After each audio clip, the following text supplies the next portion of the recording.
Hello everyone, welcome back.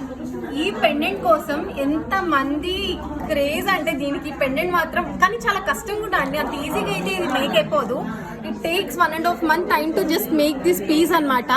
ఎందుకంటే మధ్యలో ఉన్న స్టోన్ అనేది కరెక్ట్ గా కట్ చేసి మేక్ చేయాలి, లేకపోతే ఆ లుక్ ఉండదండి. అండ్ స్టోన్ పైన వర్క్ అన్నమాట, మనకి పగడం పైన వర్క్ రావడంతో హైలైట్ ఈ పీస్ కి. అండ్ యూజ్ చేసింది ప్రతిదీ కూడా కాస్ట్లీ బీడ్ కాబట్టి మనకు అంత లుక్ వచ్చేసింది.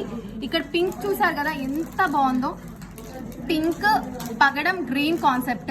అండ్ యూజ్ చేసిన బీడ్స్ కూడా షైనింగ్ బీడ్స్ అండి. మీకు ఇవన్నీ రియల్ స్వరోస్కీస్. నార్మల్ పర్ల్స్ పెడితే అంత లుక్ రాదు మీకు. చాలా చాలా బ్యూటిఫుల్ పెండెంట్ అనమాట. పేటప్ విత్ హ్యాజిల్ వచ్చేప్పటికి మనకి ఇలాగా 3 tone హ్యాజిల్ తో ఇచ్చేసాము. ఇలా ఉంటుంది, వెనకాల ఇలా ఫిష్ హుక్ లాగా ఇచ్చేస్తామండి. సో డిఫరెంట్ కాస్ట్ అయితే పెడతాను. అండ్ దీన్ని ఇలాంటి స్టడ్ తో పేరప్ చేసేసుకోవచ్చు. ఇలా సింపుల్ స్టడ్ తో పేరప్ చేసుకున్నా చాలా చాలా బాగుంటుంది. స్టడ్ కాస్ట్ కూడా కింద పెడతాను, అండ్ ఈ hassle the with set cost కూడా కింద పెడతాను. ఏది కావాలంటే అది ప్లేస్ చేసేసుకోండి. Thank you.